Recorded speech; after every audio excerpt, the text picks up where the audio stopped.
Welcome back to Ion South Asia. Prakash, we're going to talk about a story involving gold. Everyone wants to know more about gold because it's just getting more precious year by year. And here is an article that says Indians possess 20,000 tons of gold in India. And this is not in any government or anything. This is just the regular citizens. They have it either stored in their bank or at home. And the Muthoot Group, it's a financial group, they are talking about, at a business conference, the managing director, Alexander Muthoot, was talking about how to actually monetize this gold that private citizens have, and how did he actually propose to help? Yeah, I met this interesting person, George Alexander Muthoot, who was the managing director of the famous company Muthoot Group in Kerala, which has got branches all over India. And they are the first private company to go into public. It's a family-owned company, but they were doing extremely well. But they want to go to public because they want to raise more funds.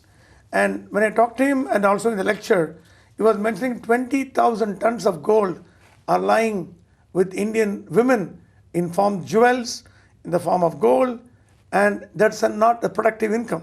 Right, it's just literally sitting there waiting for the next wedding or party to happen. Exactly. And Indians have a fascination to invest in gold because normally Indians don't take risk in terms of bonds or in stocks or in mutual funds. They always make sure, of course, their reason is also justifiable because the gold price have gone up very much in the years.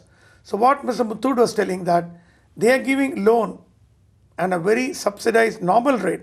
For example, normally when you want a pledge of gold, we go to a pawnbroker in India who charges 24, 36, 40%. And they're almost like a shark. They eat you up. Whereas these guys on a professional model, they charge a nominal rate of interest, they give you money, and that money has helped a lot of people to start a business, to start a new project, to own a small petty shop, a tea shop.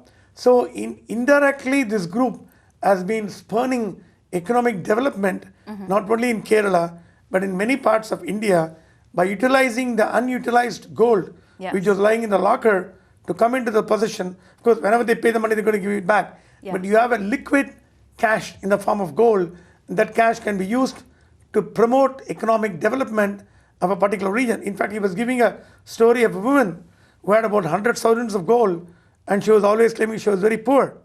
Then he met her and told her, you have 100 sovereigns of gold, let me give you X lakhs of rupees, you start a business. Now she not only got back all the gold, she's making 20 lakhs a month. So she is now saying, Muthoot, you are my God. So this is a kind of economic development taking place. And people like innovative groups like this would cash in on the, what do you call, the idle asset. We call it the idle asset, a sleeping asset to become active and used for the public purposes. Right. I mean, it makes so much sense rather than having such a precious resource lying around. Absolutely. So that's great news. All right. Well, speaking of gold, we have an Indian American in our community in New York City who has been honored with the Immigration Heritage Award by the New York City Council member Daniel Drum to celebrate the Immigrant Heritage Week as a citywide celebration in Queens. And he is actually the owner and founder of New York Gold, which is a showroom selling pure gold coins and bars. And he actually came here in the 1960s, and he has become a top Indian American business owner. And he is also a community activist. And can you talk about some of the specific achievements in the community that has led to this honor? Sure. Daniel Drum is a city council member of District 25, which consists of Jackson Heights, Elmhurst, the areas surrounding that, Queens. Every year they used to have an Immigrant Heritage Month to honor the contribution made by immigrants. This time they honored one Indian, two Indians, and one from Kathmandu, Nepal. The prominent among them was Gandhi. Gandhi came here 40 years ago with 2 degrees, but he could not get a job. So he started his gold business 35 years ago, and he's now a very successful businessman. Not only that, he is a philanthropist. He gives money as a loan or partly as a donation to Indian students coming to US for higher studies who could not afford the education. Okay. He gives them money without interest, and when they get a job, they repay it. In a way, he has helped a lot of Indians to come and settle. Like the people in Jacksonite always fondly call him as Gandhi uncle, like saying that anybody can go to his office and seek any help. So it's appropriate that Vasantara Gandhi, who was an icon among the Indian business community in the Jacksonites, was honored by city council member, and I was there to celebrate the honor. And we are so glad that a quite silent man, very honest man, was recognized by the city council member. That's great. And also the council member, Daniel Drum, who administered the award, he spoke on the occasion and he said that, the city and the council is very immigrant friendly, and he's always so open and friendly to immigrants because they are what brought him to that position. So that's a great honor, and we congratulate Mr. Gandhi on that. Another community award we have is, we have two prominent Indian American community activists also, and they have been given the Ellis Island Award.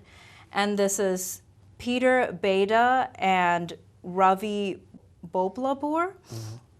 And Ravi Shankar, to start off, is a philanthropist, and he has been working in the financial industry, and now he's the president of Xavier University School of Medicine in Aruba, which is dedicated to providing quality physicians with proper health care. And he has taken charity efforts with several incidents like September 11th, Haiti earthquake. So he's been working on relief efforts and administering healthcare and support to people for those tragedies. So he's also made several private donations, and he's very active in the Rotary Club. And for example, Ravi Shankar Boblapur is a well-known community leader in Long Island. And he is now the president of the Xavier's Medical School in Aruba, which provides excellent quality medical education to a lot of people, including Indians. And Ravi is a very well-known Rotarian for a long time. As you are aware, Rotary Club always professes service above self. Rotary always says serve the community. Whatever you want to do physically, monetarily, you have to support the community. And when you become a Rotary member, you take an oath that you serve the community. Yeah. In this case, Ravi has done a wonderful job, and he rose to the highest level of being the representative of the Rotary International President, Kalyan Banerjee, to go and represent various events. So it's rightly that he and Peter Beda, again Beda Sahib is a very senior Indian American leader in Long Island again. He is the founder of the Nargis Dutt Foundation, and he's doing a lot of charitable work. They both deserve this Ellis Medal honor, which is given to immigrants who are US citizens for their contribution to the development of US as an immigrant. Right. The only condition is you have to be an immigrant. You should not have been born here. Oh, you should have migrated here as an immigrant and got your citizenship.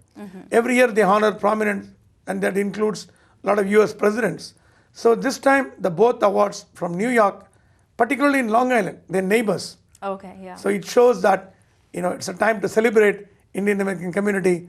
Congratulations to Ravi Shankar Boblapur and to Peter Beda for the wonderful job they're doing to the community, not only for the Indian community, for the American community as a whole, and they deserve this award given by Ellis Island Medal of Honor Committee.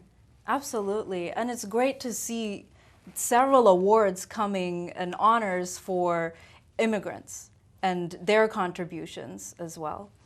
And we have actually one inspiring story that I wanted to touch on, is the story of Bhavyasri Kodali, who is a high school student in Simi Valley, California, and she was just doing the usual high-achieving course of taking advanced placement classes, volunteering at the hospital. Her goal was to be a doctor, and she had writing as a hobby on the side.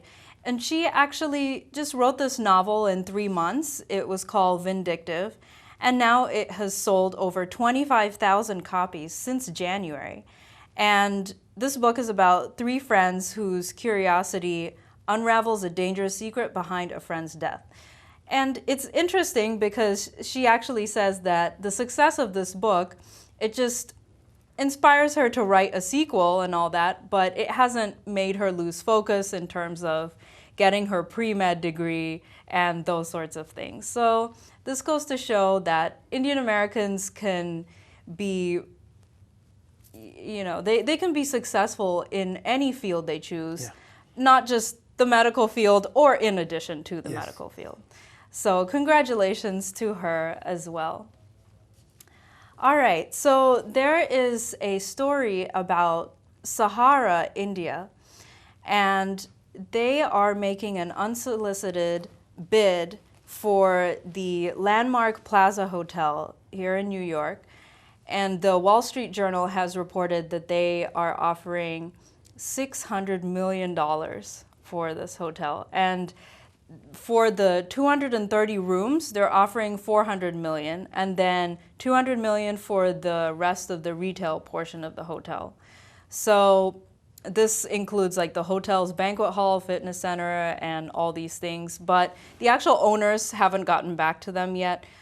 What do you suppose is the reason behind this bid? Or I guess it's just a rumor so far, but. But if you walk into the 5th Avenue and 60th Street, you'll find the majestic Pear Hotel, which is owned by Tata Group. You'll find the Indian Jhanda, the flag flying, and many people mistake it as the consulate, but it's the Pear Hotel. So it's not surprising, like a lot of Indian wants to buy 5-star hotels, 6-star hotels in New York, because New York's still in the top of the world's real estate market. So it's not surprising. Sahara is loaded with money, and they want to invest in a good property. I think that'll be one of the feather in the cap of Sahara to buy the prestigious property in Manhattan, and we look forward to hearing the good news very soon. Absolutely, that would be very exciting. And as you said, it's a New York landmark, an icon. So, all right, well, on that good note, that's all the time we have for this episode of Eye on South Asia. Keep watching us week after week on the same channel, same time, same place. You can also find us on YouTube to watch all your previous episodes of Eye on South Asia, as well as on Facebook at facebook.com/Eye on South Asia. Until next week, I'm Bhavna Vanan signing off.